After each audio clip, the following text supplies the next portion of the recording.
para avisaros. Y como decía María, pues uno de los servicios que se ofrece desde la plataforma es el desarrollo de programas multiciudad, y el primero que estamos lanzando es el programa de rehabilitación energética masiva, como ha dicho María, en colaboración con Green Building Council España, donde lo que se pretende, que es el marco general donde se inserta estos talleres que vamos a comentar ahora, pues es un programa para la rehabilitación de 1 millón de viviendas en las 7 ciudades que están en la misión, que son las que tenéis ahí: Madrid, Sevilla, Zaragoza, Barcelona, Vitoria-Gasteiz, Valencia y Valladolid. Por ahora están estas 7 ciudades, se irán uniendo más previsiblemente también en los próximos meses. De hecho, ya en la plataforma, como también ha comentado María, hay otras 8 ciudades, y entonces la idea es que esto pueda ir creciendo, pero por ahora el programa de rehabilitación masiva es en estas 7 ciudades, y la idea del programa es cómo cambiar el paradigma para pasar de una rehabilitación que de media en estas 7 ciudades está siendo de 10.000 viviendas al año a una media de 100.000 viviendas, y haciéndolo de forma colaborativa, desarrollando conjuntamente distintas metodologías, instrumentos, ganando escala y trabajando, como también ha comentado María ahora mismo, de forma multiactor en todo el proceso. De manera que estas 7 ciudades ya han trabajado en diseñar un diagnóstico compartido con herramientas conjuntas, una estrategia de intervención a corto, medio y largo plazo también conjunto, y después están desarrollando nuevos modelos financieros y nuevas formas de generar demanda y de incorporar a la ciudadanía a través de oficinas de barrio en esa rehabilitación masiva de las viviendas. Y eso que se está trabajando de forma general también está específicamente empezando a prototiparse o a pilotarse, si se quiere, a través de un proyecto que ha sido ya financiado, que ha sido concedido, digamos, y que va a empezar a funcionar, a operar después del verano, para trabajar en unos barrios como piloto, como prototipo de toda esta modelo distinto, modelo tanto organizativo como de intervención, como de colaboración, de participación de todos los actores en estas 7 ciudades, que es lo que llamamos el Call for Pilots de Net Zero Cities, que es la plataforma europea de implementación de la misión. Y entonces, digamos que el marco de trabajo general es el programa multiciudad que acabamos de comentar, y después de ese programa, digamos, se derivan algunas intervenciones específicas como las que tenéis aquí, ¿no? Una es la hoja de ruta del ARS que está liderando Green Building Council España, y en la que colaboramos y que conocéis porque muchos de vosotros estáis participando muy directamente y probablemente todos habéis sido invitados, que está ya en una fase de finalización. Luego tenemos esta Call for Pilots de Net Zero Cities, que es el proyecto específico para empezar a experimentar y prototipar ese desarrollo, esa rehabilitación masiva en las 7 ciudades, que tiene unos grupos de trabajo y unos paquetes de trabajo que son además horizontales, que son los que tenéis ahí, y donde fundamentalmente desde el programa de rehabilitación general se está trabajando pues básicamente en ese desarrollo de nuevos instrumentos financieros, de participación e involucración ciudadana, de nuevos modelos de gobernanza, etcétera, etcétera.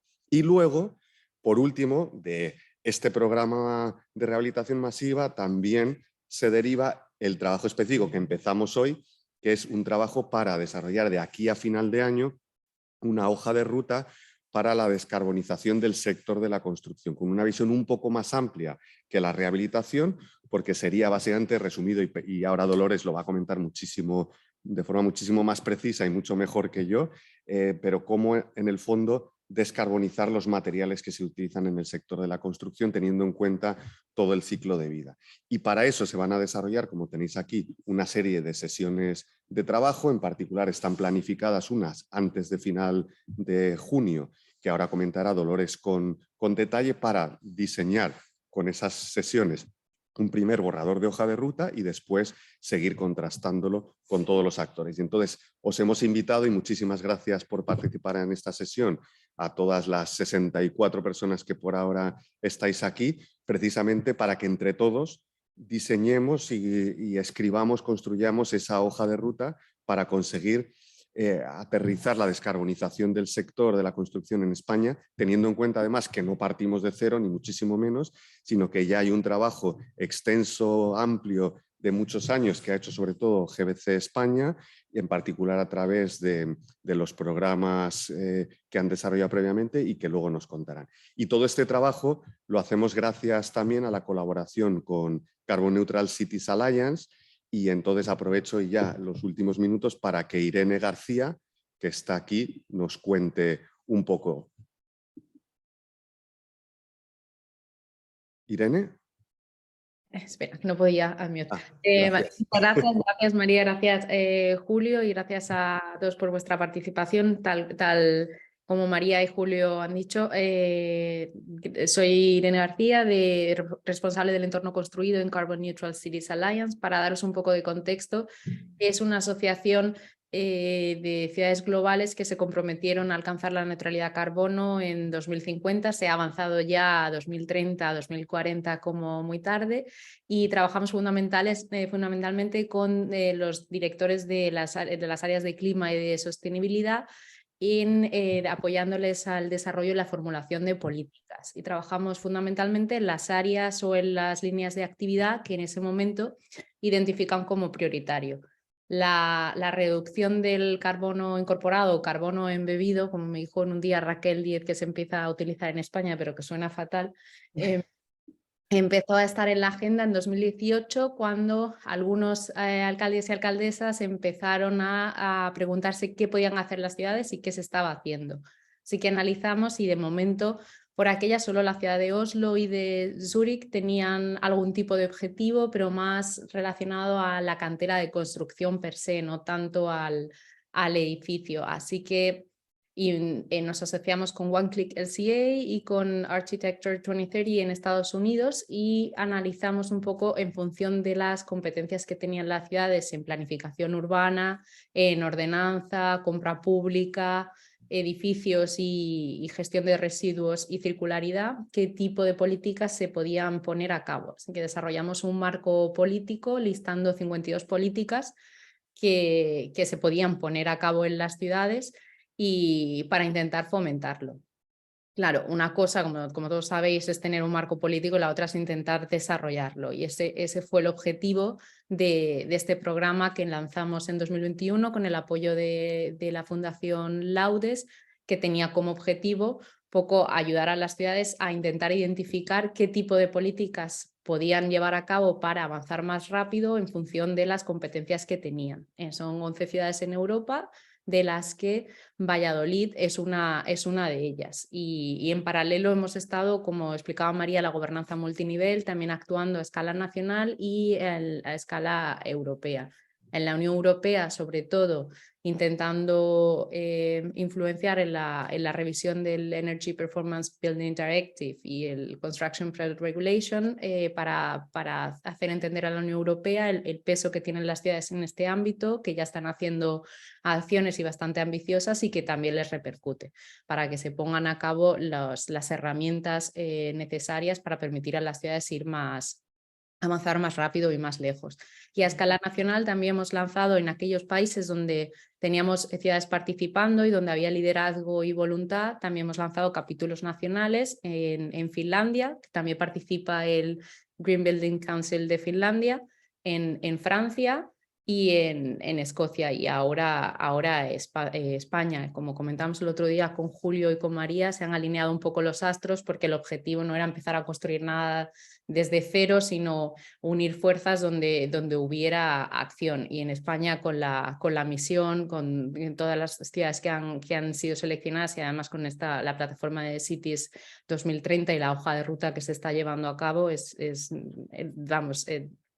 tenía todo el sentido del mundo empezar esta actividad, y no solo en la edificación nueva, que obviamente es muy importante tener en cuenta todos los materiales y las actividades asociadas a la construcción, mantenimiento y fin de vida del edificio, pero también en la rehabilitación. Por eso, dos tercios de los edificios que tenemos hoy van a seguir en 2040. Cual la rehabilitación tiene una parte importantísima, tener en cuenta cómo rehabilitamos, intentando reducir al máximo el carbono incorporado. Y nada, me paro aquí. Cualquier duda o información necesaria que necesitéis, aquí estoy, y encantada de estar participando en estos 3 talleres con vosotros. Gracias. Muchas gracias, Irene. ¿Ya, Dolores? Sí.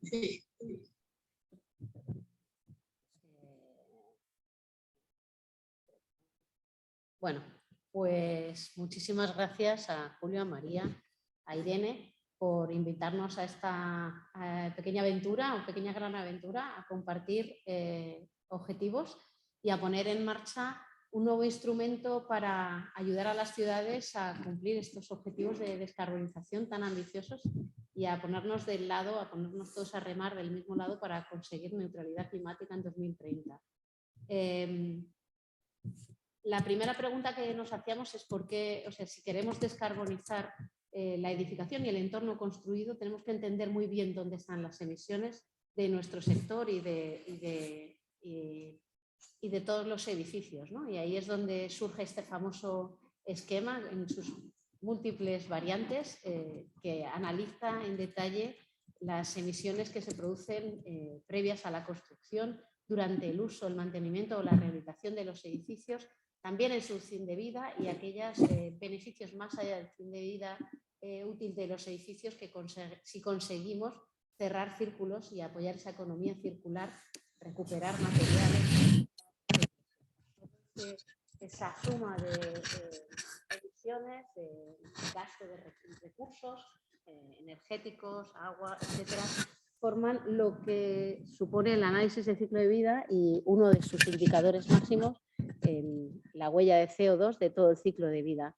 En los últimos años en España, a través de la iniciativa Building Life, que mi compañera presentará luego un poquito con más detalle, analizamos dónde iba a estar en los próximos años en España las emisiones, de qué lado venían, de la parte del carbono embebido, toda esta manchada de azul, que en tiempo es mucho más breve en general, pero que está sumando poco a poco durante todo el ciclo de vida, o en la parte que normalmente, hacia donde normalmente se dirigen las políticas de descarbonización, que es el carbono operativo, ¿no? La parte amarilla. ¿No? Sí. ¿Me oís ahora mejor? Sí, estaba bien, ¿eh? Vale. Bueno. Gracias.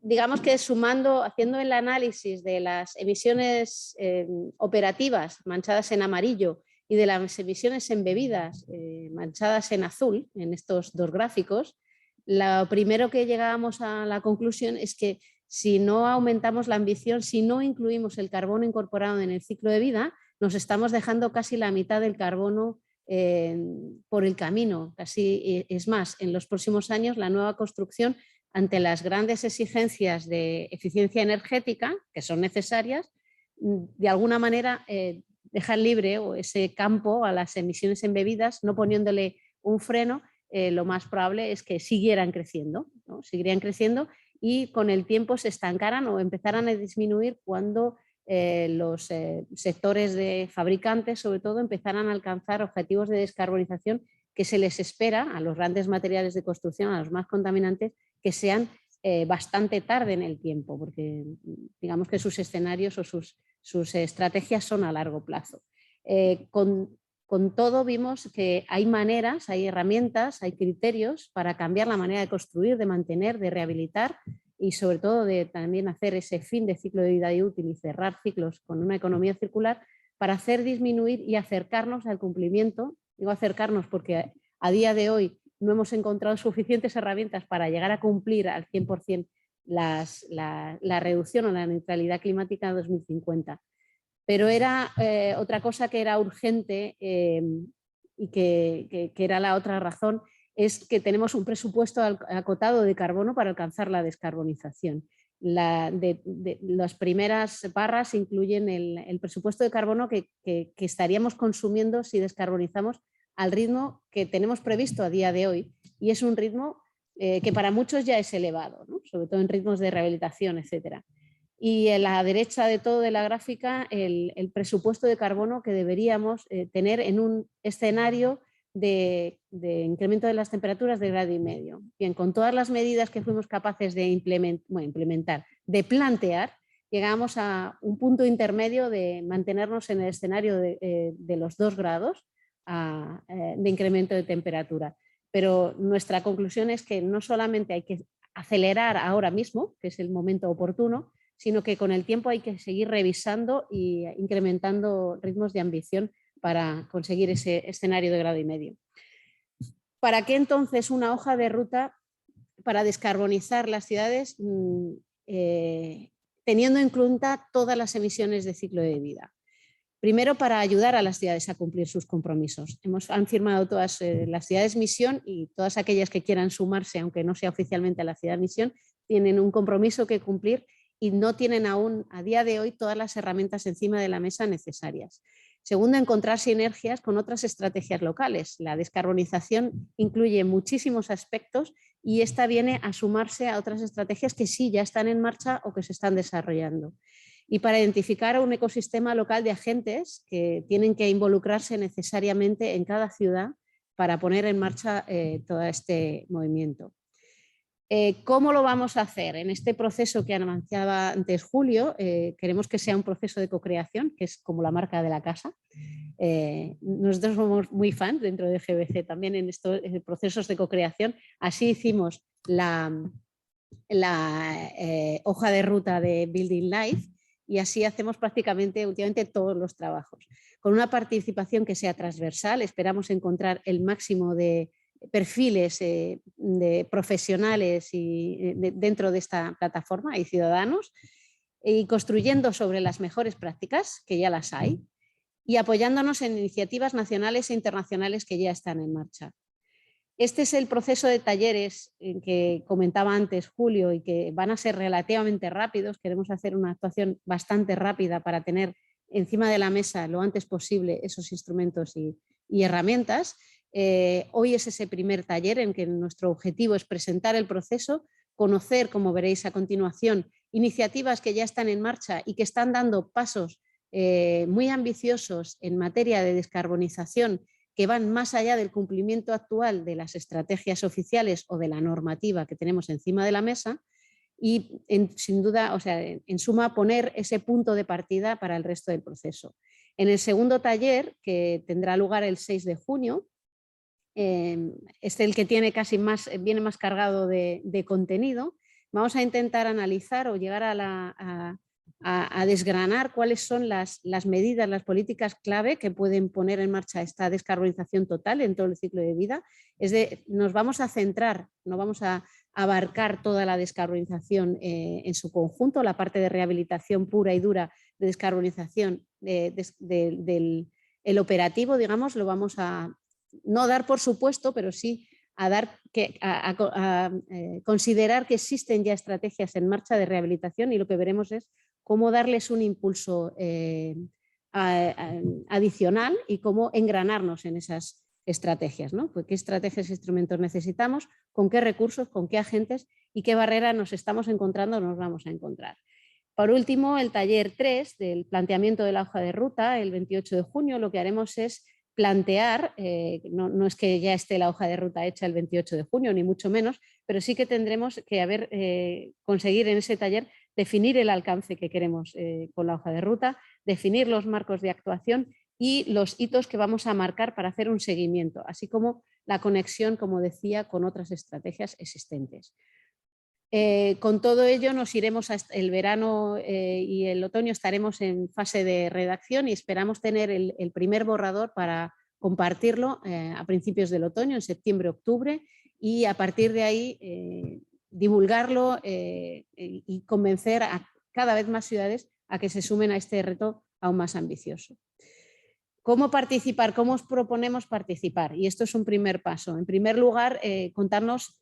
Vosotros sabemos que muchos de vosotros estáis inmersos en iniciativas que están en marcha, queremos conocerlas y compartir los resultados, los éxitos, pero sobre todo los fracasos, que es de donde más aprendemos. Ahí os hemos dejado una dirección de correo en la que podéis escribirnos libremente dándonos casos o propios o que conozcáis de primera mano que están poniendo en marcha esas políticas de descarbonización de todo el ciclo de vida y en las que podemos aprender más, sobre todo si lo son a nivel local, no exclusivamente, pero si lo son a nivel local y en ciudades ya involucradas, mucho mejor todavía. La segunda manera, involucrar a agentes relevantes en esta tarea. Aquí estamos hoy 67, espero que en el segundo taller estemos 120 o 140, porque cada uno haya localizado a alguien que sepa que sabe de esto o que tiene algo que decir o que es importante en el futuro de su implementación. Y por último, por supuesto, participar activamente en los talleres. Hoy tendremos una parte de dinámica al final, pero hemos querido, para romper el hielo o no romper el hielo, invitar a conocer muchas de las prácticas que ya están en marcha, muchas de las buenas, lo que nosotros identificamos como buenas prácticas, muchas administraciones públicas o privadas que han dado un paso más y que están ayudando a avanzar en estos objetivos. Y sin más, voy a pasar a ir presentando a esas iniciativas que queremos presentaros de primera mano. La primera es el marco, digamos, en el que nos vamos a basar, que es esa hoja de ruta de descarbonización de la edificación en todo su ciclo de vida para España. Es una hoja de ruta que muchos ya conocéis, que se desarrolló a través del proyecto Building Life y que entra ahora en una segunda fase de implementación, y esto es una de sus primeras patas de implementación. ¿Cómo implementamos esto en las ciudades? En las ciudades además que tienen más ambición. Así que sin más le voy a pasar la palabra a mi compañera Raquel Díez del equipo de GBC, directora de proyectos en Green Building Council España y además coordinadora junto con nuestros compañeros de World GBC del proyecto internacional Building Life. Adelante, Raquel. Muchas gracias, Dolores. Muchas gracias a todos por estar aquí presentes en esta jornada que lanza esa preparación de las hojas de ruta para la descarbonización a nivel de la ciudad. Voy a compartir la pantalla. Ay. La estáis viendo en presentación completa, ¿verdad? Vale. Como ha comentado Dolores, voy a presentar el proyecto Building Life, más concretamente lo que fue el proceso de creación de la hoja de ruta para la descarbonización de la edificación a nivel nacional, un proyecto que ha sido financiado por la Fundación IKEA y la Fundación Laudes, junto con el apoyo de la European Climate Foundation.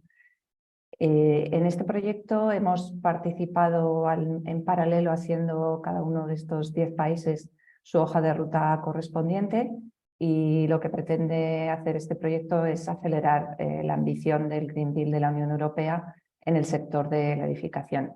Junto con estas hojas de ruta a nivel nacional que se consiguieron a través de cada uno de los foros también a nivel nacional para llegar a esa hoja de ruta consensuada, tuvo lugar un foro de líderes a nivel de la Unión Europea, junto con una hoja de ruta que se preparó más a nivel de políticas y que un poco se alinea con la que se está preparando de manera oficial en la Unión Europea. Bueno, uno de esos países, como he comentado, fuimos nosotros a través de España, a través de GBC España, y voy a contar un poco cuál fue el inicio del proyecto, lo que desencadenó el proyecto, que ya lo ha comentado un poco Dolores, pero por profundizar un poco en el punto de partida. El punto de partida es el siguiente, y es que a nivel mundial, y estos son cifras de 2021, los edificios son responsables del 39% de las emisiones de CO2. Como comentaba Lolo, hay una parte muy importante que son las emisiones operativas en este momento, o sea, proceden del uso directo del edificio, y de ese 39% es un 28%. Sin embargo, hay otro, es el 11% restante, corresponde a las emisiones embebidas o incorporadas en la edificación, que van más allá del uso en sí del edificio y que de alguna manera estábamos dejando de lado en la controlización y también en los planes para limitarlas, con lo cual, si realmente queremos llegar a una descarbonización, es absolutamente necesario tenerlas en cuenta.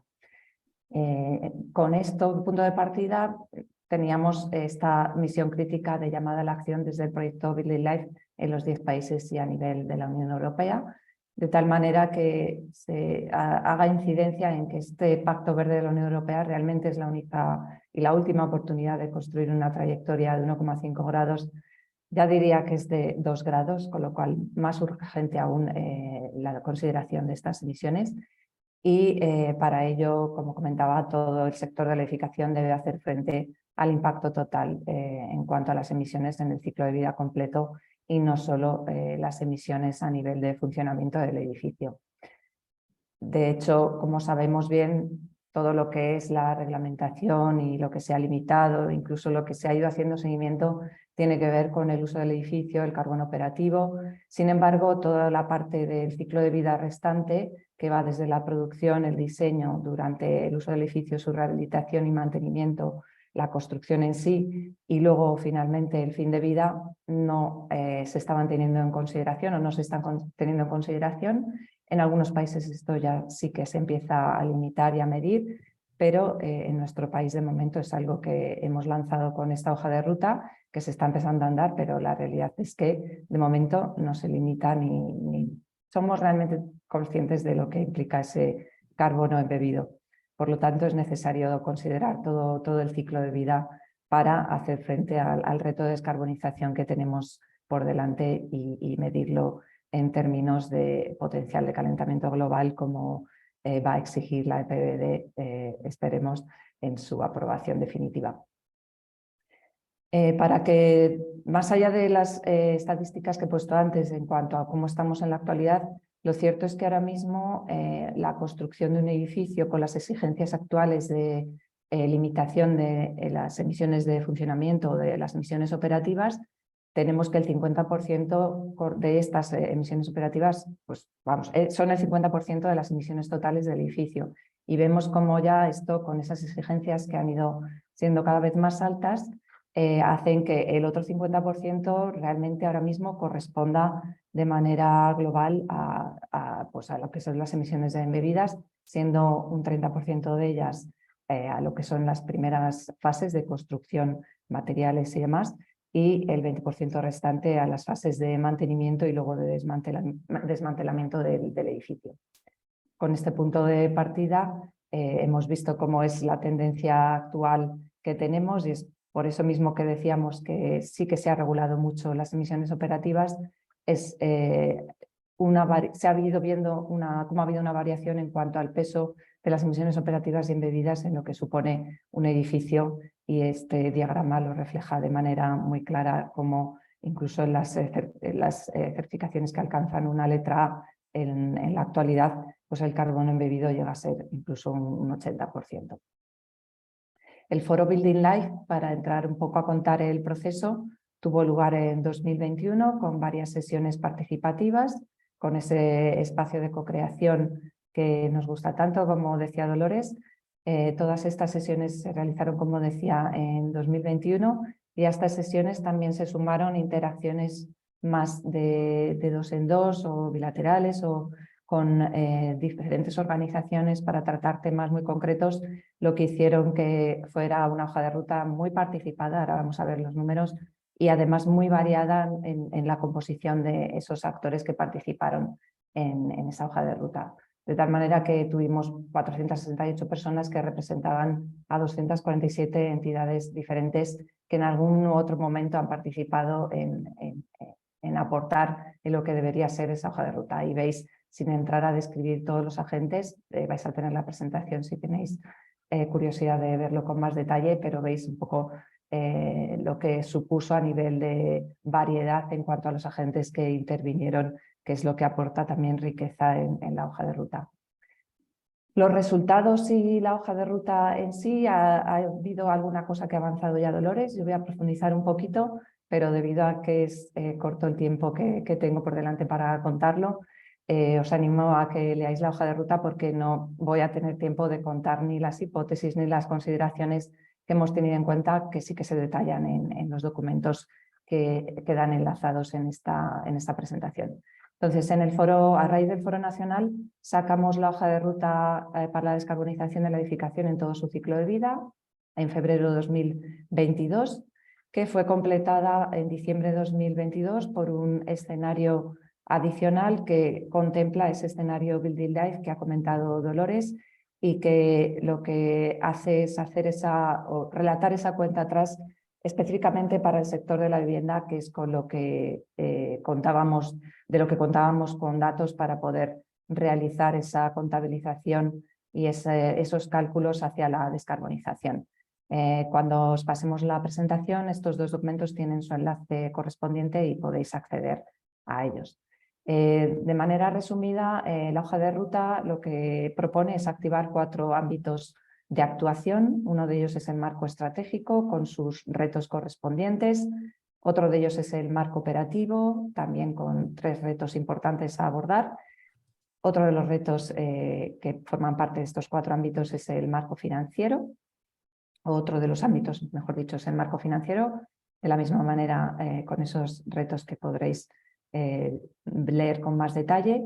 Y finalmente un marco social que contempla pues, todos los aspectos relacionados con las cuestiones sociales y las personas de manera directa. La activación conjunta de estos 4 ámbitos y de manera sistémica es la que hace posible la descarbonización del sector de la edificación en su conjunto. Si bien cada uno de ellos tiene acciones que podrían ser independientes, es muy importante la interrelación entre ellos y de alguna manera siguiendo con lo que ha comentado Julio y María sobre la gobernanza a diferentes niveles en la que es muy relevante esa interacción. Los hitos principales que se han acordado en esta hoja de ruta es medir y limitar el carbono de los edificios, todo el carbono, no solo el operativo, para asegurar que esta eficiencia de los edificios. Otro de los hitos que conlleva de alguna manera a esta limitación son los estándares mínimos de eficiencia energética, los MEPs, por sus siglas en inglés, y por otro lado el tercer hito que es la rehabilitación como un elemento muy relevante para esta descarbonización. A nivel de energía, el cuarto hito es la implementación de renovables y el quinto hito cubre lo que es el fin de los combustibles fósiles en el uso del edificio. El sexto hito tiene que ver con la descarbonización de los materiales y de los productos, aborda, por así decirlo, la materialidad del edificio, y que también está muy relacionado con el hito séptimo, que es la revalorización de residuos. Todo ello con el hito último de la reorientación de la inversión público-privada hacia el cumplimiento de todos estos hitos y teniendo en cuenta que nos movemos en la ambición de una transición justa con no solo unos objetivos de mitigación, sino de adaptación climática. Estos hitos se describen en la hoja de ruta, que se pueden leer de manera más profunda en este cuadro y en el documento en sí, y que también consta de una serie de acciones que se describen también de manera específica para cada uno de los actores y quienes también deberían estar colaborando. Para ir terminando y retomando un poco la presentación o una de las gráficas que ha presentado Dolores, es ver en qué punto estamos y cómo podemos alcanzar el objetivo de neutralidad climática para 2050. Estas 2 gráficas reflejan ese escenario tendencial y ese escenario del sector que se analizó en el primer documento de la hoja de ruta, donde vemos en azul el carbono embebido y el carbono operativo, y el tendencial tiene que ver con las medidas que ya están puestas en marcha, y el escenario del sector añade además esos planes del sector que no están incluidos en las políticas. Pero para elaborar la segunda parte sí que iniciamos también el análisis a partir de un presupuesto de carbono que parte de esos 2 escenarios, la descarbonización a 2070 de la Agencia Internacional de la Energía y el escenario cero emisiones de 2050, que es el que está a la derecha del todo. Vemos cómo efectivamente para poder alcanzar los objetivos de descarbonización es completamente necesario abordar un escenario adicional, que es el que se planteó en el documento que se publicó en diciembre de 2022 y que realmente se alinea más con la descarbonización de 2070 y que requiere de un esfuerzo mucho más exhaustivo que el que reflejan los escenarios tendenciales y de sector que están representados a la izquierda. En esta elaboración de este escenario se tuvo en cuenta lo que prevé la ERES. No me voy a parar a comentarlo porque me he pasado ya de tiempo, pero sí que me gustaría terminar con las medidas clave que deberíamos abordar para que nuestro objetivo sea alcanzado en cuanto al presupuesto asignado. Entonces, las medidas clave tienen que ver en cuanto al carbono operativo, aumentar las viviendas rehabilitadas, la aceleración de cambios de equipos, limitación del consumo energético de las viviendas, de nueva construcción y la producción distribuida y descarbonizada de energía eléctrica. En cuanto al carbono embebido, es fundamental que se acelere la descarbonización de materiales y equipos y que se aproveche el parque de viviendas existentes. Con ello conseguiríamos una reducción mucho más exhaustiva y que se ajusta más a lo que es el objetivo de descarbonización. Y finalmente acabo por los puntos clave que son extremadamente relevantes para poder abordar esa descarbonización, y es aprovechar y rehabilitar el parque existente. Esa es la medida sin duda número 1. Racionalizar la nueva construcción, descarbonizar los productos de la construcción de manera urgente. La coordinación con el resto de las agendas del sector es fundamental, como ya hemos comentado, y la consideración del factor tiempo. La urgencia es uno de los factores que está marcando esta descarbonización, y vemos cómo los escenarios de cambio climático se van acelerando, y si no abordamos en los próximos años esta descarbonización, tenemos un futuro incierto en cuanto a las emisiones, cambio climático y demás.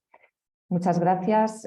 Os dejaremos la presentación para que podáis ver con detalle un poco los apoyos, quién ha estado colaborando en esta hoja de ruta, y muchísimas gracias. Siento que me he pasado un poquito de tiempo. Bueno, muchas gracias, Raquel. Es difícil condensar más de 2 años de trabajo en 10 minutos, pero bueno, vamos a pedir agilidad al resto de ponentes y recuperaremos tiempo, seguro. Vamos a pasar ahora a hablar a que nos presente, a ver si no me pierdo yo en mi propio programa.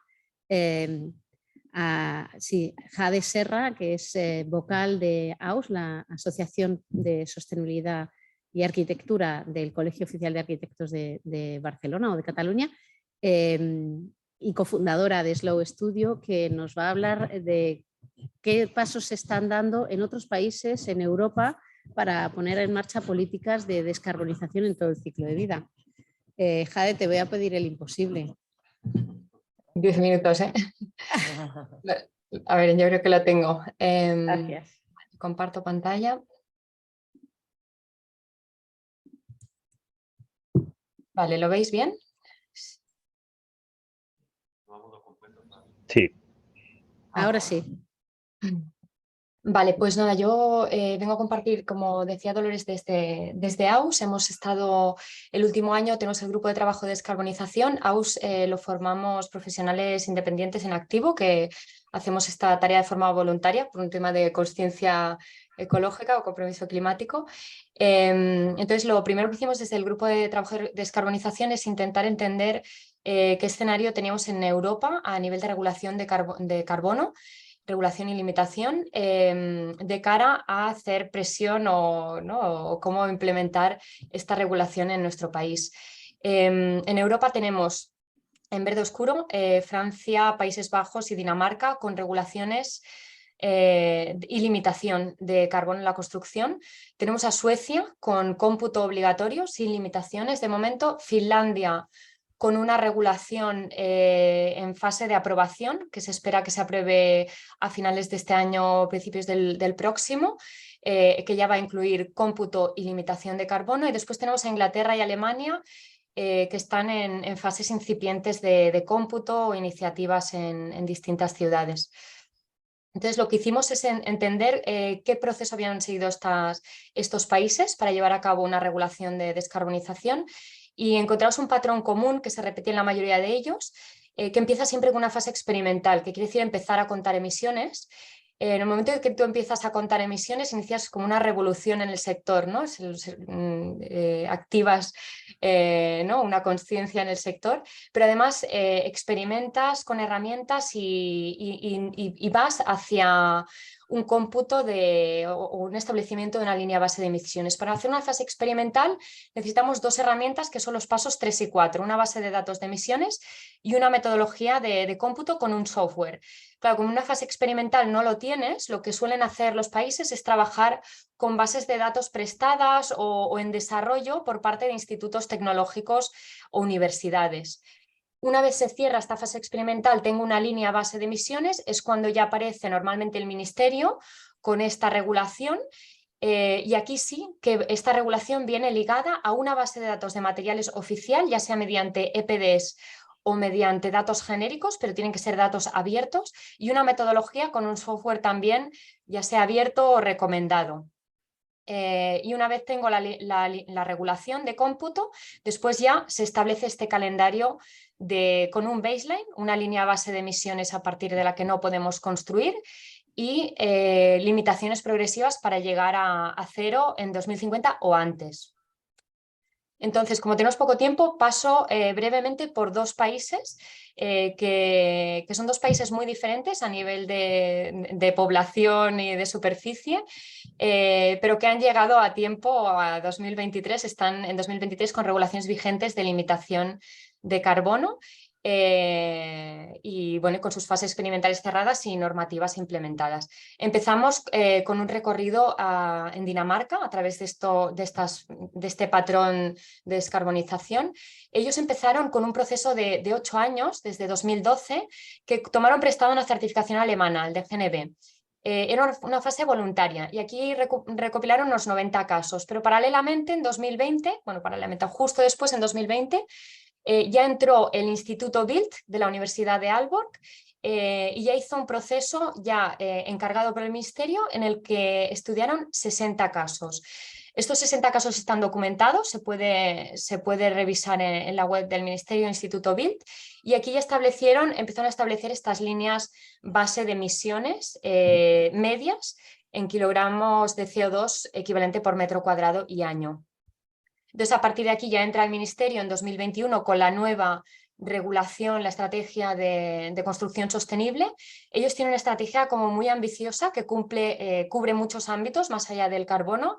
Hablan de eficiencia de recursos, de eficiencia energética, por supuesto, ¿no? Y además introducen el término carbon budget, que es el presupuesto de carbono que tienen o que tenemos cada país para llegar o sea, para cumplir los objetivos de calentamiento global por debajo de los 1,5 grados, ¿no? Y qué le toca de este presupuesto a la construcción, y esto ellos lo tienen muy claro para definir el calendario de regulación o de limitación de emisiones. Con esta normativa ya viene asociada una base de datos. Ellos cogen prestado de nuevo esta base de datos de Alemania. Es una base de datos mixta, tienen EPDs, DAP en español, Declaraciones Ambientales de Producto, que como sabéis están reguladas y tienen cierto coste, y entonces dan la alternativa de datos genéricos por material para productos que no tienen DAP.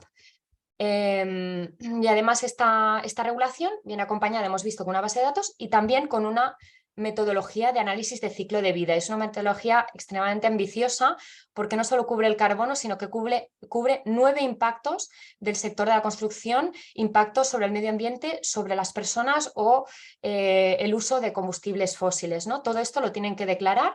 Ellos lo entienden como una perspectiva holística. Ellos te dicen que tienes que calcular estos 9 impactos, pero que tienes que tener en cuenta todos los impactos del entorno construido, ¿no? Como el ruido, el uso del suelo, el uso de recursos naturales, ¿no? Lo entienden como la construcción hace impactos sobre la salud humana, sobre la salud del medio ambiente y hace un uso de recursos naturales, y todo ello conforma un impacto mucho más allá del carbono, ¿no? Entonces, una normativa extremadamente ambiciosa y con una perspectiva muy holística, ¿no?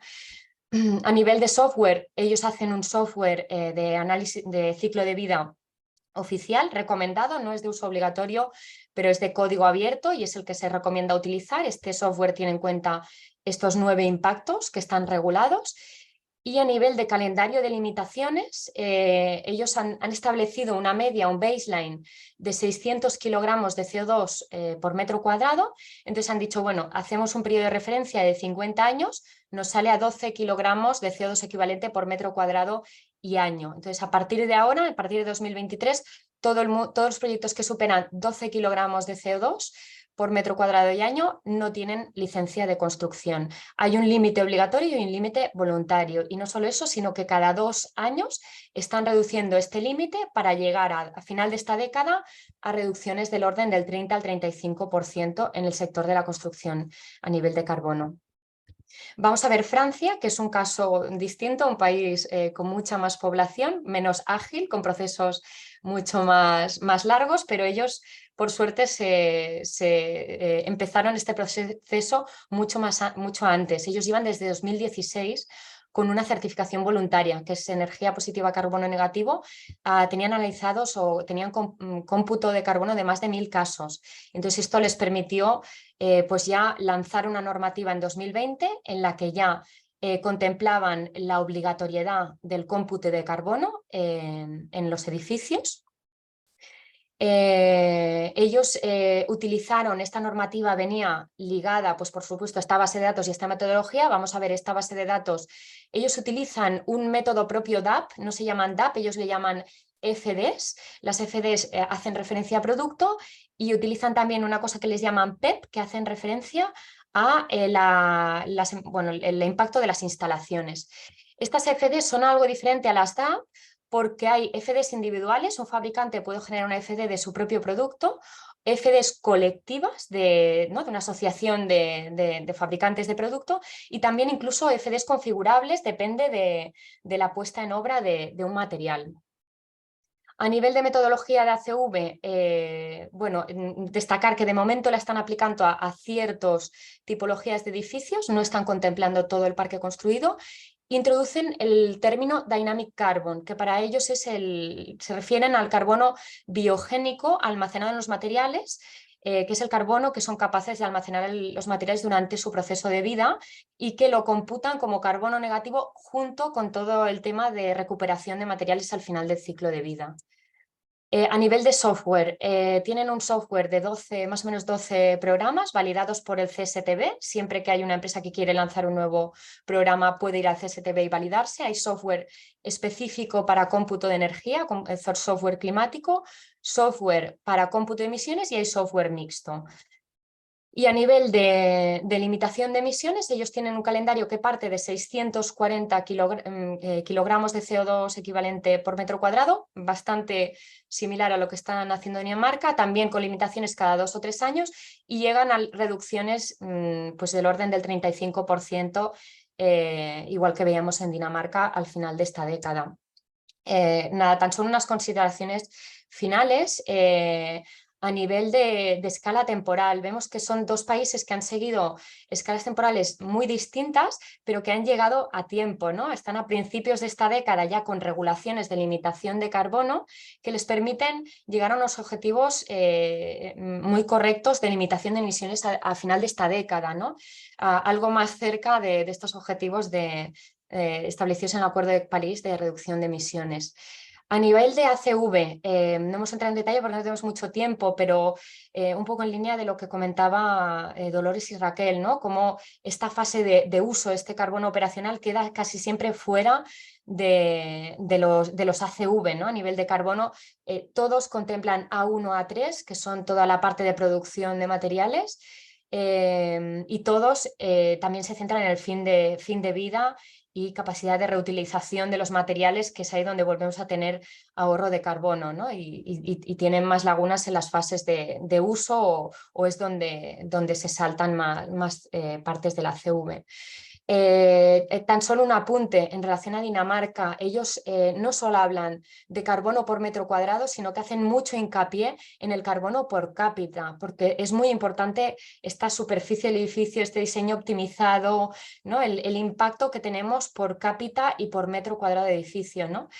Tan solo a tenerlo en cuenta. Y después este estudio, que después os dejo la referencia, si queréis ampliar información, es un estudio que también está financiado por la Odes Foundation, está en la Universidad de Aalborg, y es parte de lo que les sirvió para hacer toda toda la fase experimental a Dinamarca. Y donde tienen claramente que la reducción, donde se ve claramente lo que también veíamos con Building Life, ¿no? Que la reducción potente tiene que ser dentro de esta década para cumplir objetivos de calentamiento global. En verde tenemos el escenario que deberíamos estar siguiendo para cumplir el presupuesto de carbono. En azul, el que ellos determinan que es rentable para las empresas, y en rojo al que nos dirigimos, ¿no? Como veis, todo este carbono extra que estamos emitiendo y que nos deja fuera de los objetivos de descarbonización, pues imaginaros cómo estamos en España si todavía no tenemos ni este cómputo. Y también hay que tener en cuenta que a nivel Europa tenemos esta directiva, pero que está contemplando el cómputo en 2030, ¿no? Si en 2030 iniciamos cómputo a nivel europeo, pues vamos tarde sin duda. Os dejo simplemente referencia a este estudio por si queréis ampliar información. Es un estudio extremadamente completo a nivel de regulaciones y cómputo de carbono en Europa. Vale, muchas gracias. Bueno, muchísimas gracias, Jade, por este panorama. Nos da mucha envidia a aquellos países que han sido ambiciosos y ya están llegando a escenarios y están llegando digamos, a escenarios de regulación de ese carbono de ciclo de vida. Nosotros estamos lejos, pero también tenemos la ventaja de que llegamos más tarde, por lo tanto podemos aprender de lo que ya han hecho en otros países, ¿no? Vamos a pasar a continuación a conocer una experiencia de una entidad pública, el área metropolitana de Barcelona, que da un paso adelante en sus políticas de compra y contratación pública y da ese acelerón en las ambiciones de descarbonización de todo el ciclo de vida. Tenemos con nosotros a Eva Bernadí, jefe de Servicio de Innovación, Tecnología y Sostenibilidad de la Dirección de Espacio Público del área metropolitana de Barcelona. Eva, cuando quieras, y de nuevo os pido un imposible porque vamos acumulando de 3 minutitos en 3 minutitos o que luego os quedéis 15 minutitos más, me da igual. Venga, adelante. Buenos días, intentaré ir rápido. A ver, pongo la presentación. ¿La veis bien? Perfecto. Sí, vale. Bueno, primero de todo, muchas gracias por invitarme a este taller. Bueno, lo que os vamos a explicar es cómo tratamos de reducir las emisiones de carbono desde el área metropolitana. A ver, os cuento un poco lo que es el área metropolitana. Es un territorio, que aparte de un territorio es también una administración pública, que está formada por 36 municipios, 3,2 millones de habitantes y unos 636 kilómetros cuadrados. Es una administración que tiene competencias en transporte, gestión de residuos, urbanismo y otros temas. Nosotros estamos, como ha dicho Dolores, dentro de la Dirección de Servicios del Espacio Público, que es una oficina técnica que tiene unas 160 personas. Y nos encargamos de realizar el mantenimiento y gestión de 52 parques y de 30 kilómetros de playas. Y también redactamos proyectos y promovemos y hacemos direcciones de obras para los municipios que están dentro del área a través de un plan de inversiones. A ver, como habéis dicho todos, ¿no? Como sabemos que la construcción y el uso de edificios nos representa casi un 40% de las emisiones de carbono. Y también todos sabemos cuáles son los objetivos mundiales para el 2020-2050. Para poder mitigar y adaptarnos al cambio climático por responsabilidades institucionales y profesionales, hace unos años elaboramos nuestro propio protocolo de sostenibilidad. Este protocolo trata de mitigar y adaptarnos al cambio climático y nos permite evaluar el impacto ambiental de todas las decisiones que tomamos durante el proceso de un proyecto. Pero también nos limitan el consumo de energía o de agua y nos obliga a utilizar energías renovables y cerrar el ciclo de agua y promover la biodiversidad y la movilidad sostenibles. Este protocolo está formado por 6 ámbitos, 19 criterios, que todos ellos son obligatorios, y cada criterio está dividido según la tipología de proyecto, si es urbanización, si es equipamiento o si es vivienda. El protocolo también tiene 3 horizontes temporales, que cada vez son más restrictivos. El primero es del 2020 al 2024, después es del 2025 al 2029 y después hasta el 2030. Bueno, lo que vamos a hablar ahora, os voy a explicar ahora, serían los que hacen referencia a las emisiones de carbono, ¿vale? Que son los que veis en la parte izquierda. A ver, ¿qué hacemos para intentar mitigar los cambios climáticos? Primero de todo, está claro que lo que tenemos que hacer es reducir las emisiones embebidas. ¿Cómo se reducen? Pues la manera más fácil sería reducir el material, por tanto, no construir. Pero eso ya sabemos todo que el tema es complicado. Entonces lo que vamos a intentar es construir el mínimo posible. ¿Cómo lo hacemos? Pues antes de empezar un proyecto, hablamos con el ayuntamiento y le promovemos las siguientes cuestiones. ¿Es necesario hacer ese edificio? ¿Podemos reutilizar alguno existente rehabilitándolo?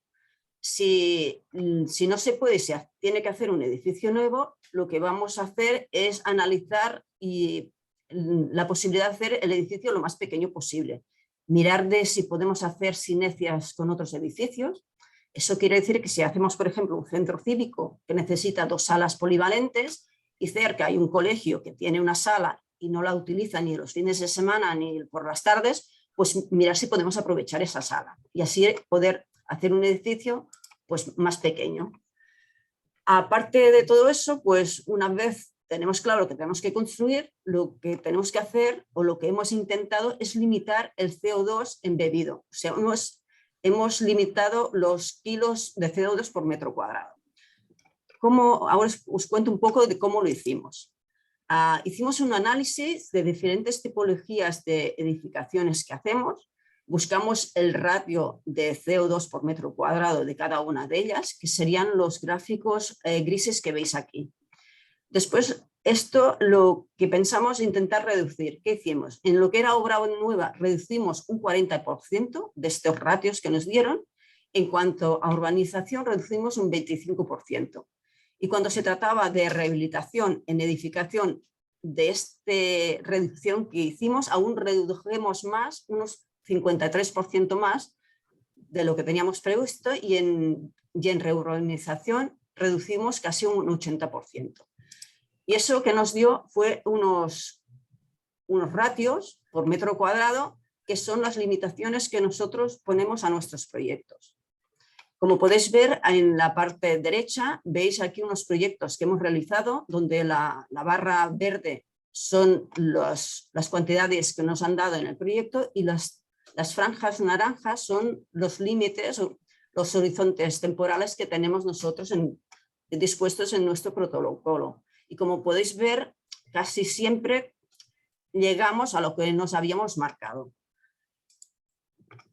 Al mismo tiempo que pensamos también en los materiales, hemos de pensar también en el uso del edificio y en las energías y emisiones operativas.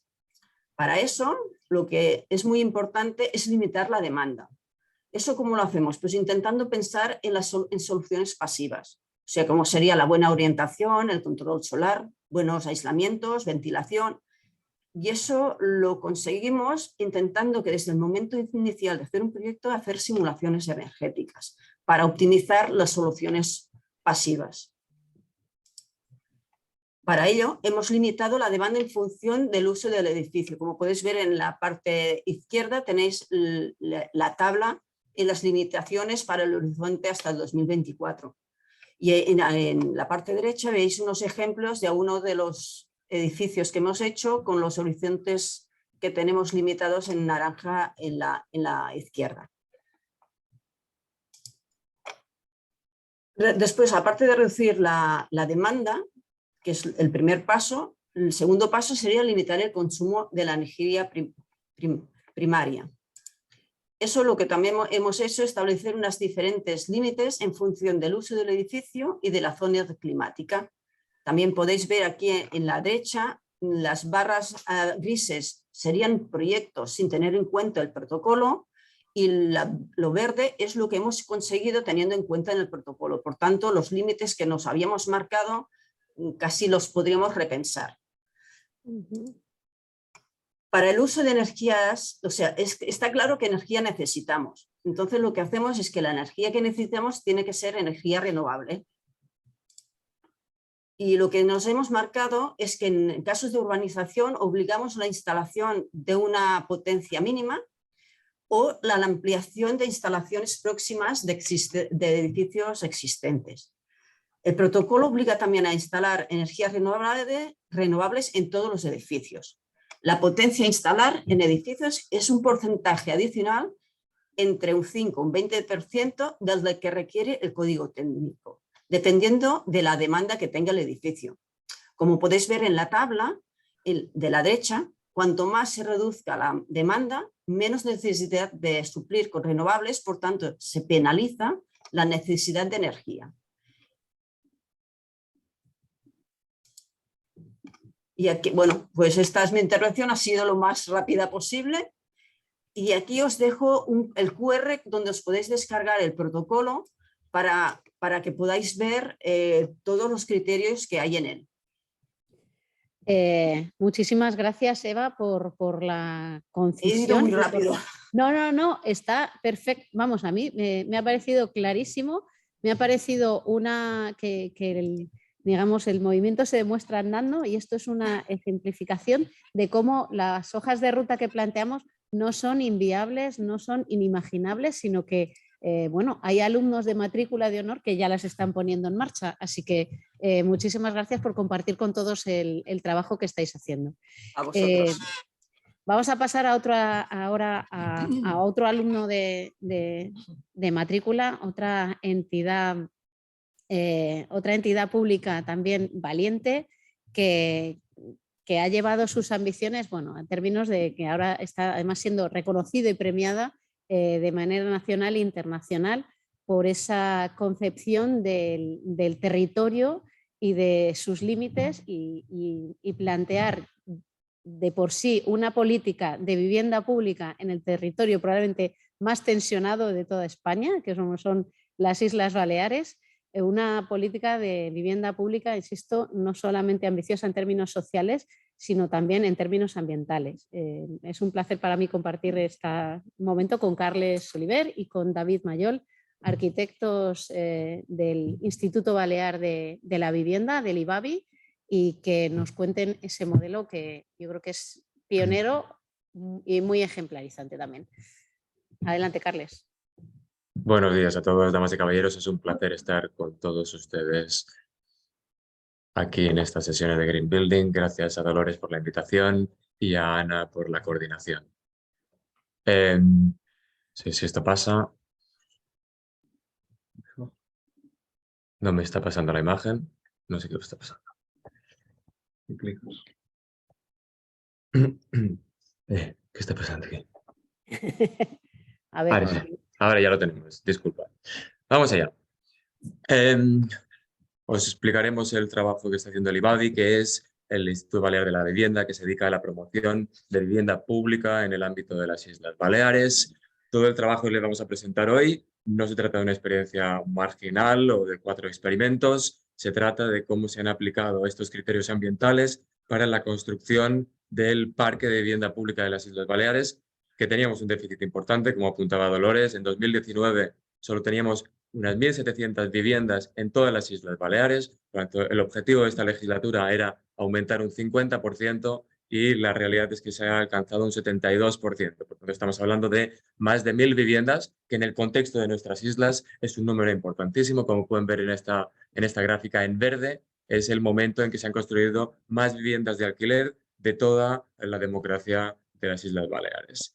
Todo este trabajo empieza con un proyecto de investigación en 2010 financiado por la Comisión Europea llamado Life Reusing Posidonia, con una financiación del programa LIFE para proyectos de adaptación al cambio climático, y en este proyecto ensayábamos la hipótesis de que no habitamos una casa sino un ecosistema y por tanto interrelacionar el habitar con todos los efectos colaterales que produce en nuestro entorno inmediato, y para eso la utilización de la Posidonia oceánica, una planta que proporciona la transparencia a las aguas y que hace que la mayoría de ustedes vengan a veranear en nuestras playas, era importante utilizarlo en el ámbito de la construcción para vincular los usos y los beneficios de esta planta, que se puede utilizar como aislamiento térmico en cubiertas y que, combinado con otros materiales, nos permitía bajar esa demanda que ya apuntaba Eva Bernardí, de esa demanda energética de frío y de calor, en este caso a 14 kilovatios por metro cuadrado, y las emisiones embebidas de CO2 durante la ejecución de las obras, como habéis estado hablando toda la sesión, en un 60%.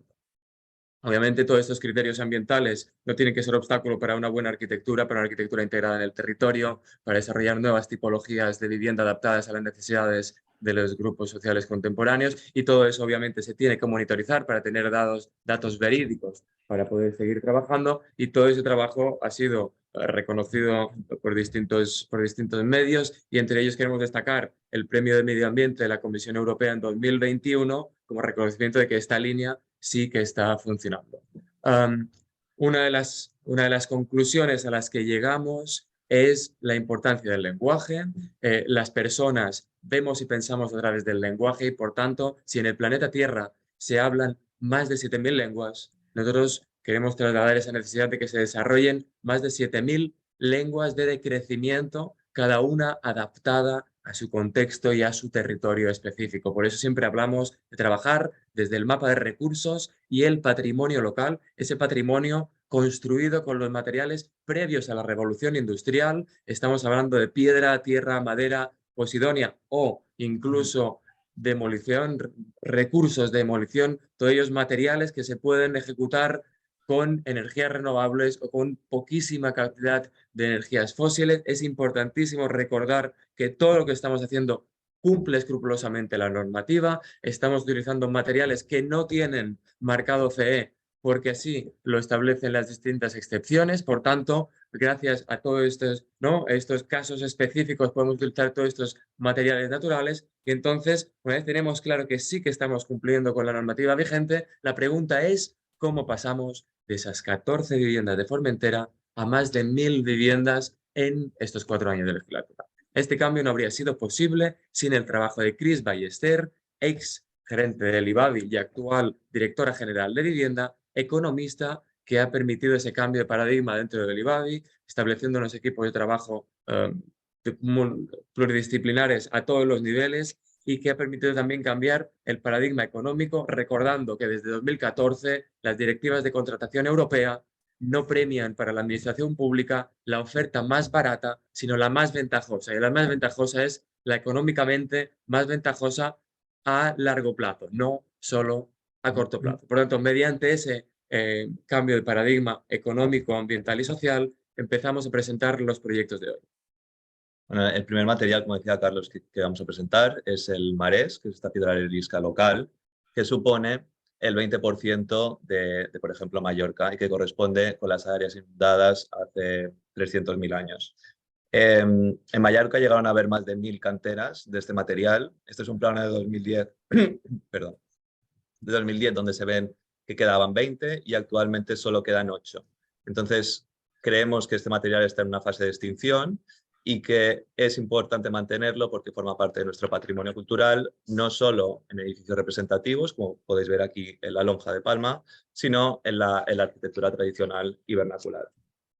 Uno de los ejemplos más característicos en los que hemos utilizado este material son estas 8 viviendas en Salvador Espriu, en Palma, donde veis que utilizamos 2 sistemas constructivos diferentes. En planta baja hay estas bóvedas de marés que recuperan estas técnicas tradicionales y en la planta primera son unas cerchas de madera con paneles reutilizados.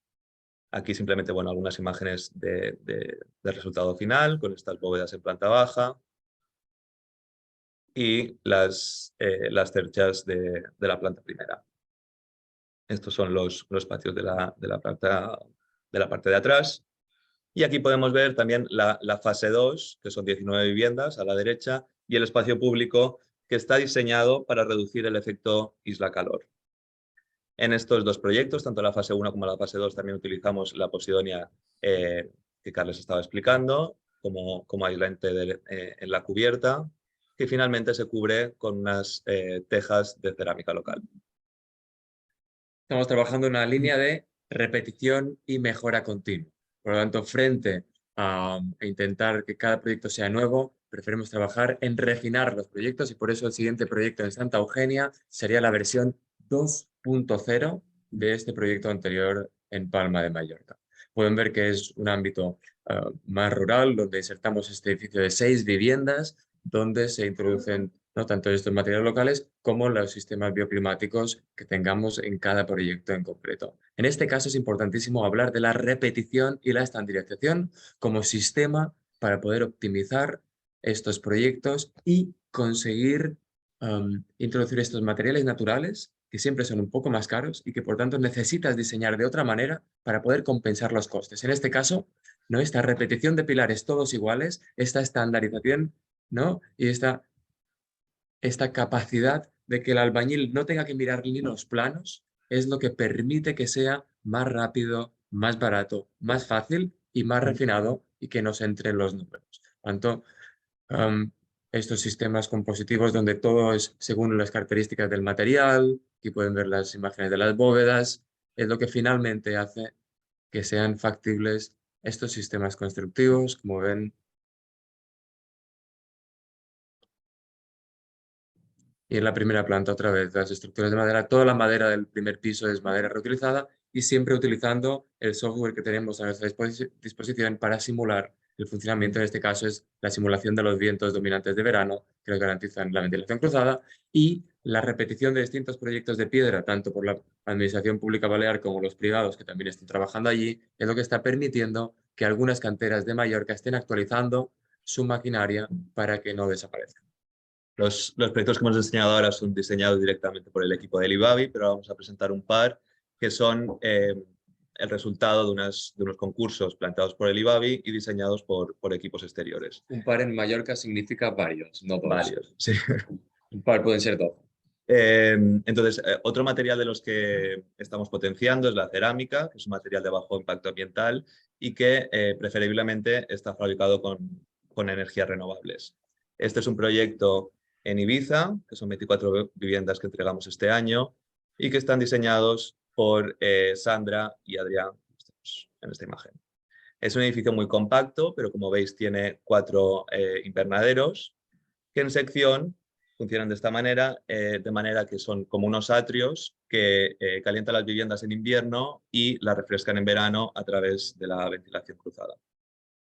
Otro de los materiales que utilizamos es la madera, material que de momento no tiene producción autóctona, pero la idea es fomentar esa silvicultura, esa producción mediante la construcción de edificios con madera, en este caso una estructura mixta, cerámica y madera, una cerámica que resuelve el contacto con la planta baja y que en este proyecto de Adri, de Itzi, de Yoka Architects, resuelve con 2 plantas de madera sobre ese zócalo cerámico. Otro edificio que estamos desarrollando es en Misalem, un pueblo aquí de Mallorca, que combina 2 materiales ya expuestos. Por un lado la madera y por otro el marés. Esta es la fachada sur, que actúa como captador solar, y este es el equipo de arquitectos, que es TED Architects, uno de los arquitectos más reconocidos de nuestras islas.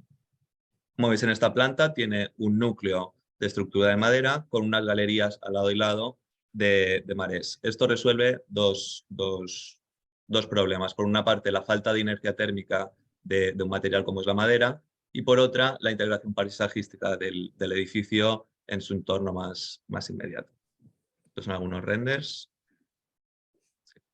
Otro de los materiales que utilizamos son los bloques de tierra comprimida, en este caso el primer edificio que hemos finalizado, 43 viviendas en Ibiza, por lo tanto estamos hablando de una estructura de muros portantes de carga, muros de carga de tierra de 5 plantas, proyecto de Peris Toral, arquitectos residen en Barcelona, y con ese sistema de muros de carga que obviamente trabajan según las leyes de traba de la arquitectura tradicional, acaban ofreciendo una diversidad tipológica y combinan con distintos mecanismos bioclimáticos como los invernaderos, atrios comunitarios, etcétera, etcétera, y también la Posidonia, en este caso recogida de la misma playa de Ibiza a 100 metros de distancia.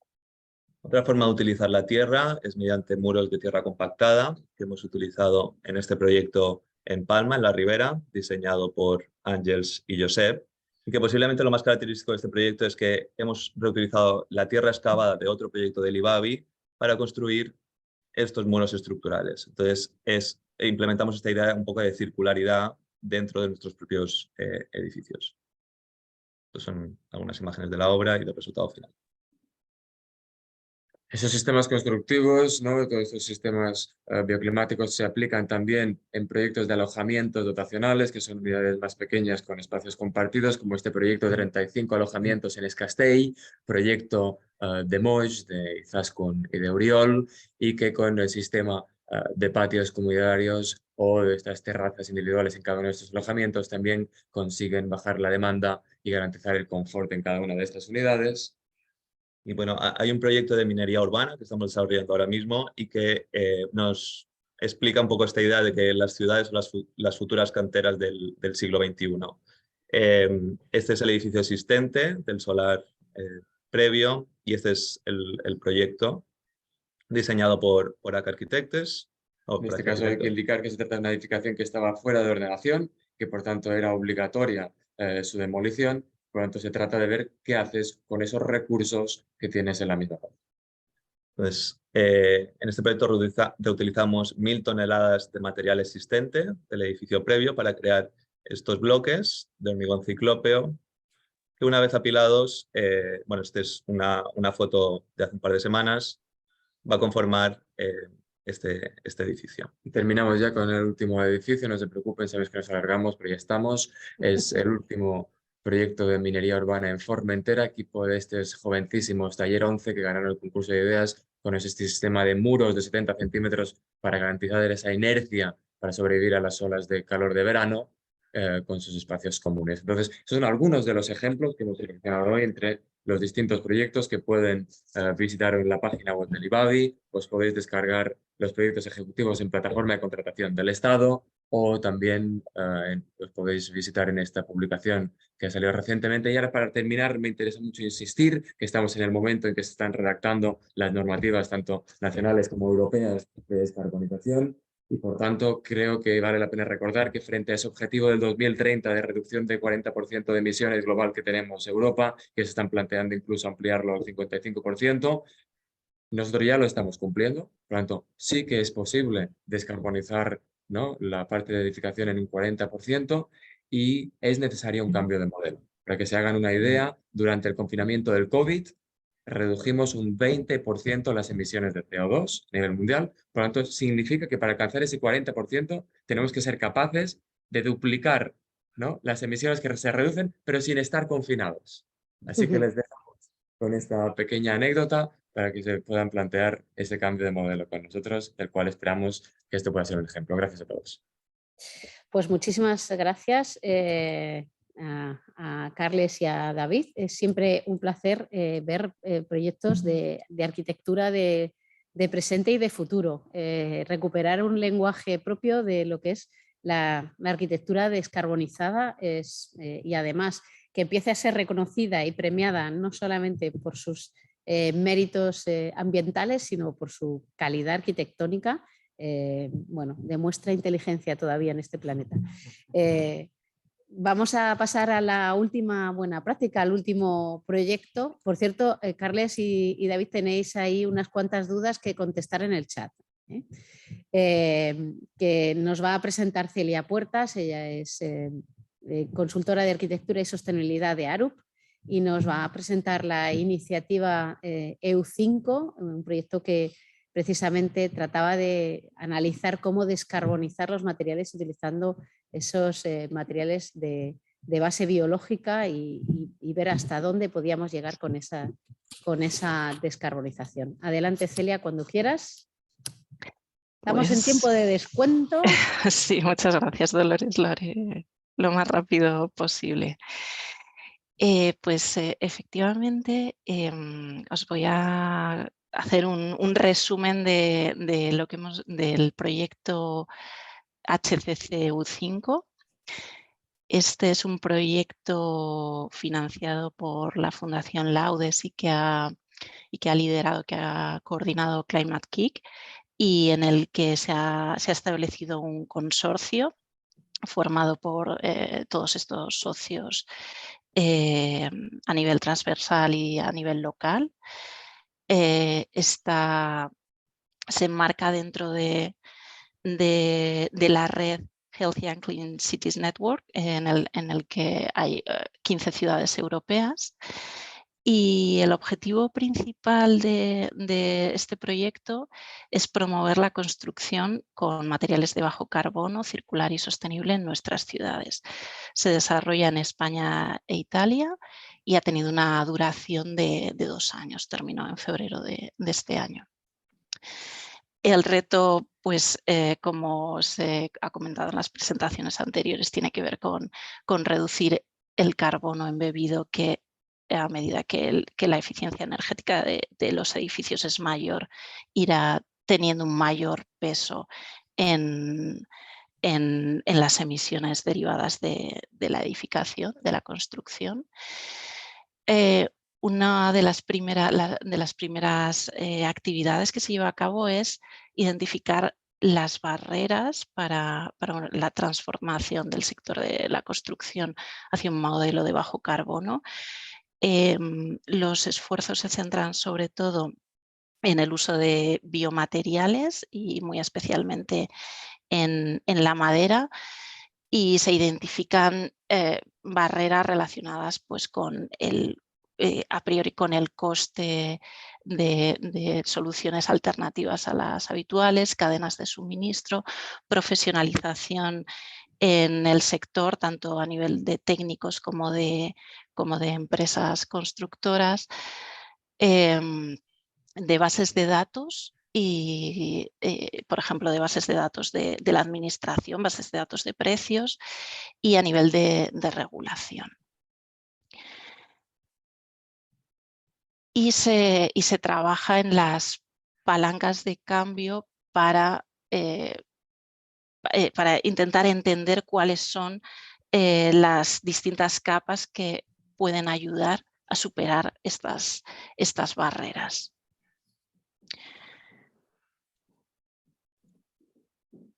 Se ha trabajado con 2 demostradores, uno en Madrid, que es el desarrollo de Madrid Nuevo Norte, y en Italia, en Milán, se trabaja en Linesto.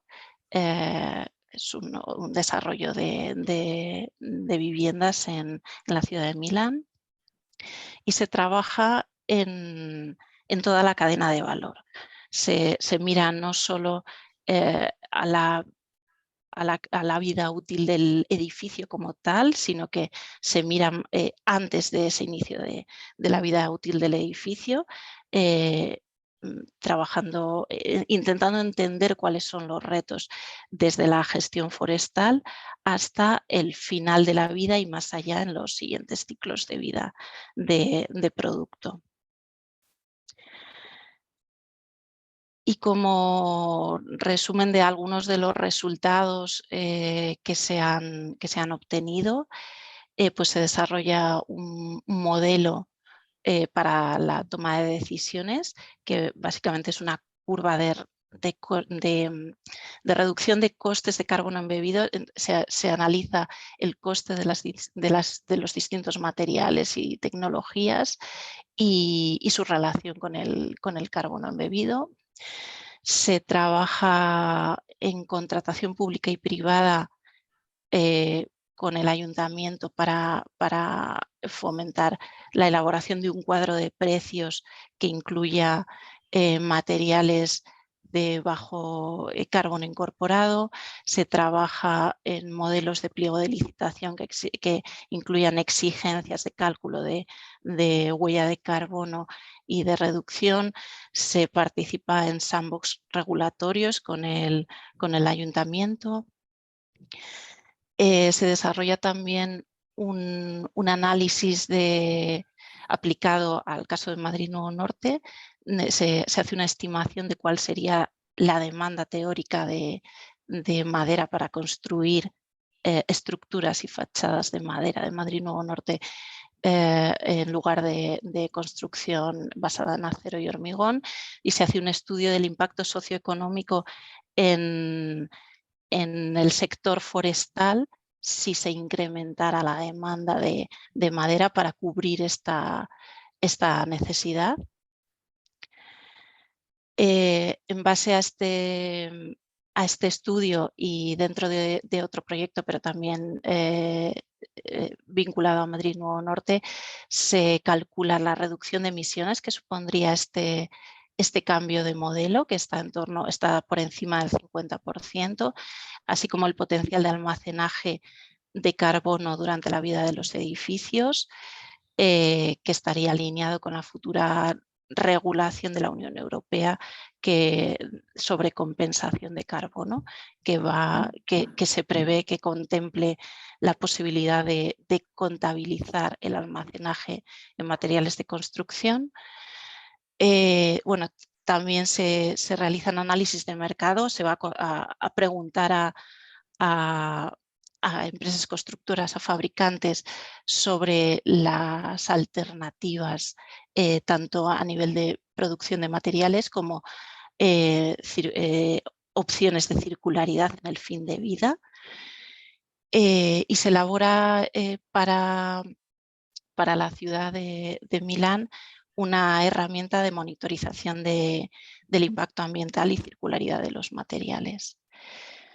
Durante el proceso se realizan entrevistas a actores claves del sector y se realizan también acciones de divulgación y formación, divulgación al público general, por ejemplo a través de televisión, y de formación en universidades, a técnicos municipales.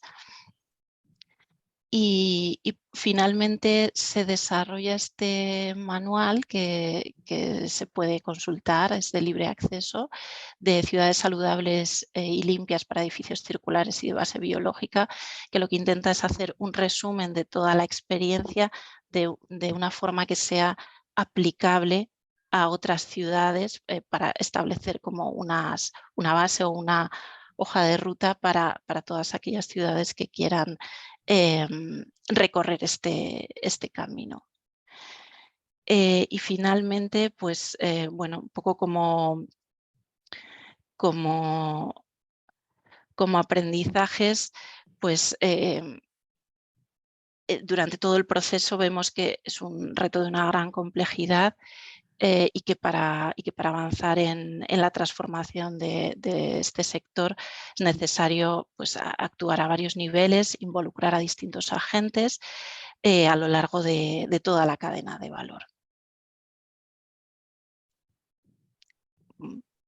Muchas gracias. Muchísimas gracias a ti, Celia.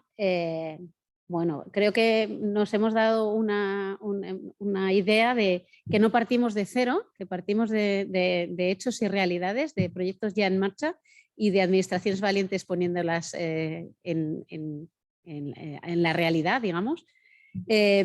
Vamos a pasar a la última parte del taller. Yo os pido que un poquito de paciencia, que no os vayáis todavía, que vamos a acelerar la última parte. Vamos con retraso, pero seguramente recuperaremos tiempo. Y le voy a pasar la palabra de nuevo a mi compañera Raquel, que va a lanzar una pequeña dinámica en el mismo Zoom para tener unos primeros datos de cómo nos movemos o en qué punto nos encontramos. Raquel, te paso los trastos.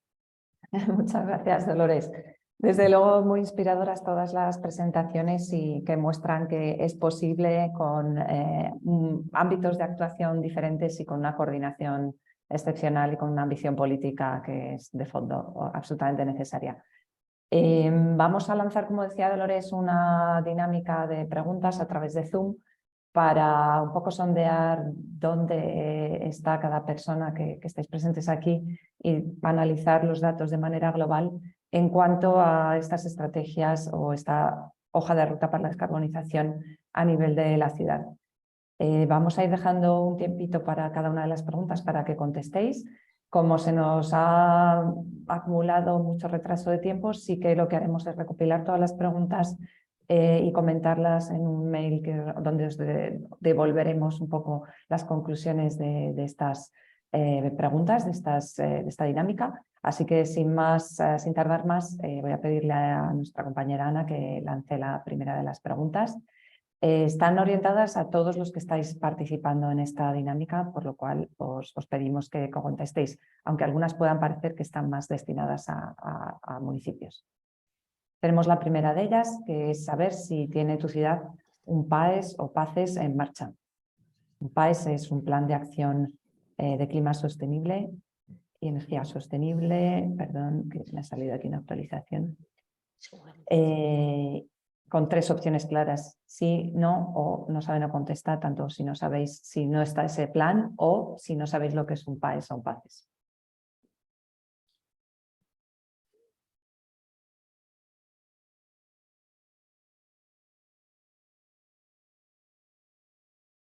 No sé si, Ana, tú vas viendo cómo van las votaciones por cuando estén listos los resultados pasar a la siguiente.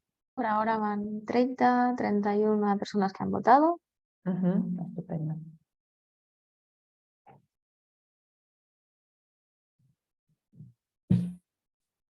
Animamos a contestar todos, que aunque vale el no sabe, no contesta también.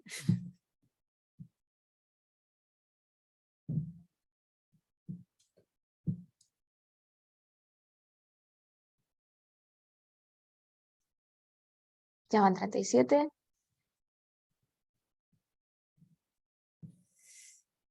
Sí, os animamos a que votéis. directamente para que podamos tener justamente esa línea base y reconocer un poco de dónde partimos para los siguientes talleres y que podamos reconducir también el planteamiento. Llevamos 1 minuto 42, podemos cerrarlo en los 2 minutos, si os parece bien. Perfecto. Pues 10 segundillos para terminar de contestar.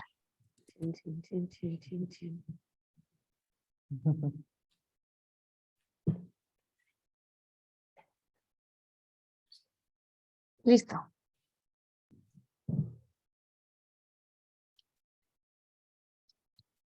Fenomenal. Ahora, supongo que estáis viendo también los resultados, donde algo más de la mitad nos dice que sí, su ciudad tiene un PAES o un PACES en marcha. Un porcentaje alto no sabe, no contesta. Y sin desarrollar esto mucho más, lo tocaremos en los siguientes talleres. Pasamos a la siguiente pregunta. Cortaremos también un par de minutos Muchas gracias. a los que lleguemos al mismo número de participación antes. Fenomenal. Gracias, Ana. Con respecto a la pregunta anterior, si contestaste que sí hay un PACES en tu ciudad, si conoces en qué fase se encuentra, puedes contestar una de las 3 últimas opciones. Si no lo sabes, la primera opción.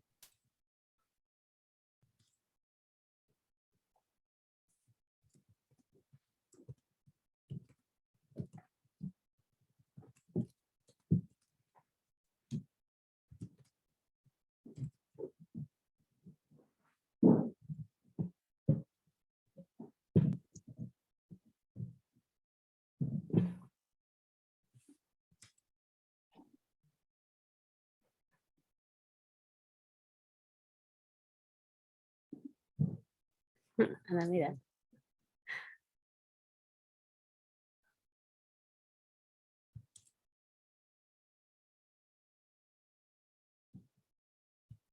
Comentan por aquí que falta la opción de que se ha acordado redactarlo, pero aún se está iniciando el proceso.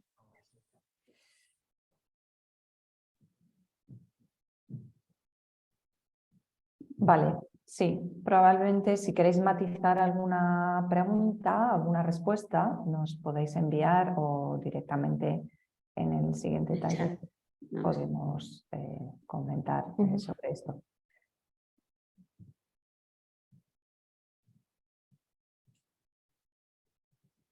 Sí, efectivamente, si hay preguntas fuera de esto, al chat.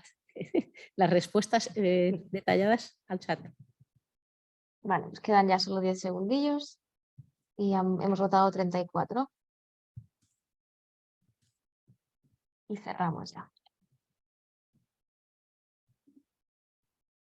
Vale, pues algo más de un tercio vemos que no sabe, no contesta. Un tercio casi comenta que se ha redactado, se está implementando y se está haciendo seguimiento, cosa que nos alegra leer porque hasta hace relativamente poco solo el 3% de las ciudades que tenían un PACES realmente estaban reportando sobre el mismo y haciendo seguimiento de su impacto, con lo cual pues sobre esto es importante tenerlo en cuenta a la hora de reconducir o de replantear cómo pueden ser esas hojas de ruta y que se tenga en cuenta lo que se ha hecho previamente. Pasamos a la siguiente pregunta. Y en la siguiente pregunta intentaremos ser un poquito más, ya que tenemos solo 2 respuestas, un poco más rápidos y lo dejaremos en 1 minuto. ¿Trabajas o estás relacionado con alguna estrategia, plan de descarbonización específica de los edificios a nivel local? Desde tu ámbito de trabajo es un poco desde donde queremos que contestéis.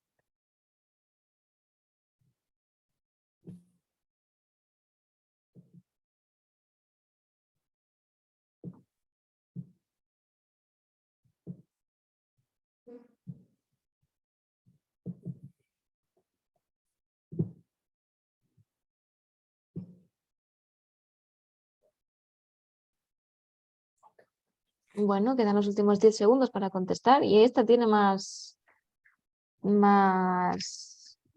personas que la están contestando. Esta parece un poco más fácil. Listo.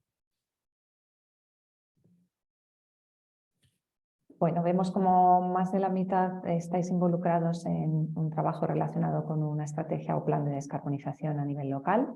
Para los que no, estáis en el sitio adecuado para poder participar en los siguientes talleres y contribuir a definir esa hoja de ruta y que se tenga en cuenta también el papel de cada cual. Vamos a la siguiente, que está relacionada también con esta. De esta estrategia que habéis comentado, en la que sí que estáis involucrados, para los que estáis involucrados, ¿qué fases incluye esta estrategia? Ya que hemos tocado la cuestión de la fase operativa y todo el ciclo de vida, nos gustaría que contestaseis si esta estrategia contempla solo fase operativa, todo el ciclo de vida o no lo sabéis.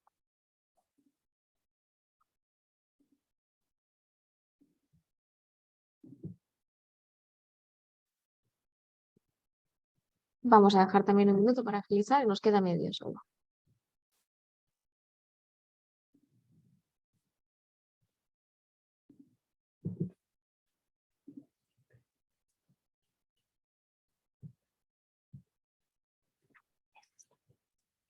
En los últimos 10 segundos.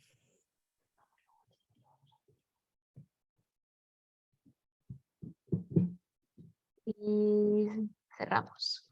¿Vale? Fenomenal, gracias Ana. Vemos que bueno, se reparte casi a partes iguales, en un tercio fase operativa, un tercio todo ciclo de vida, cual está, nos alegra ver, y no contesta el otro tercio restante. Vamos a la siguiente pregunta, ya hemos sobrepasado la mitad, ya queda menos. ¿Consideras que la misión ciudades debería incluir el carbono de ciclo de vida? No queremos condicionar la respuesta, pero...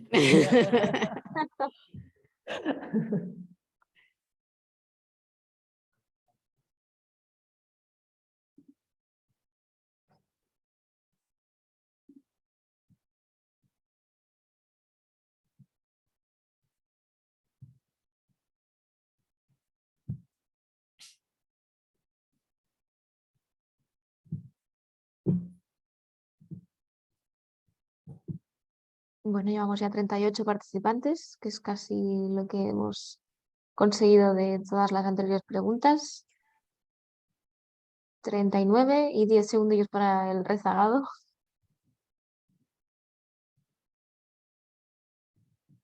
Que ya está. Vale, pues cerramos.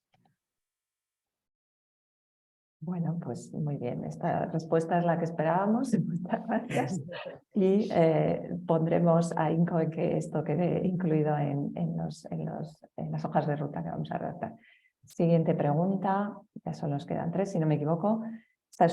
Vamos a dar un poquito más de tiempo. Es de opción única también y querríamos hacer un poco un sondeo de qué papel de los que estáis presentes aquí tendríais en la misión ciudades. Si es otros, nos podéis matizar por chat o a posteriori por mail. Y esta es la penúltima ya.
Para los que veo el comentario de que se tendría que poder marcar una opción, más de una opción, sí, pensamos al plantear la pregunta, pero quizás aquí hay que seleccionar el papel principal para que haya en lo que es el análisis posterior de estas respuestas, pues podamos ver un poco el reparto de esos diferentes actores variados que deben estar interviniendo.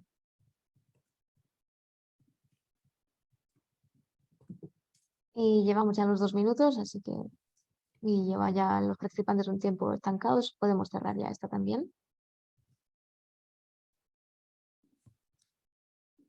Fenomenal. Bueno, sin pararme mucho, vemos que hay mucha parte del sector municipal y consultor externo, otros que esperamos poder tener una matización a posteriori o ahora. Muchas gracias. Y vamos, si no me equivoco, ya a la última pregunta, ¿verdad?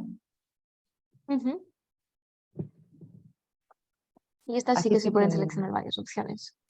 Justo, podéis seleccionar varias opciones en cuanto a qué elementos crees que pueden ser de más utilidad dentro de una hoja de ruta. De nuevo, si se os ocurren otros, nos gustaría recibirlo ya sea por el chat o por mail.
Vale, pues yo quizás propondría dejar los últimos 10 segundos.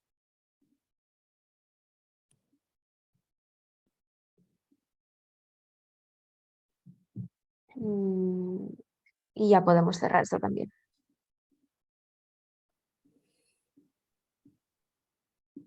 Muchas gracias, Ana.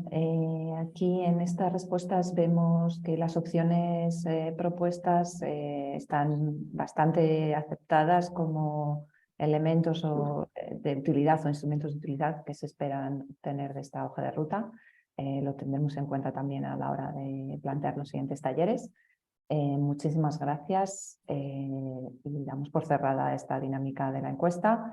Como nos hemos pasado 10 minutos, simplemente cerrar un poco rápido. El siguiente paso, como ha comentado Dolores, tenemos el siguiente taller el día 6 de junio, al cual esperamos que asistáis y que previamente también nos enviéis vuestras ideas, vuestras experiencias, vuestras iniciativas a través del mail que hemos puesto y que ahora ponemos otra vez en el chat, no solo para esas iniciativas, sino también para cualquier comentario adicional que consideréis importante que quede reflejado como conclusión de este taller.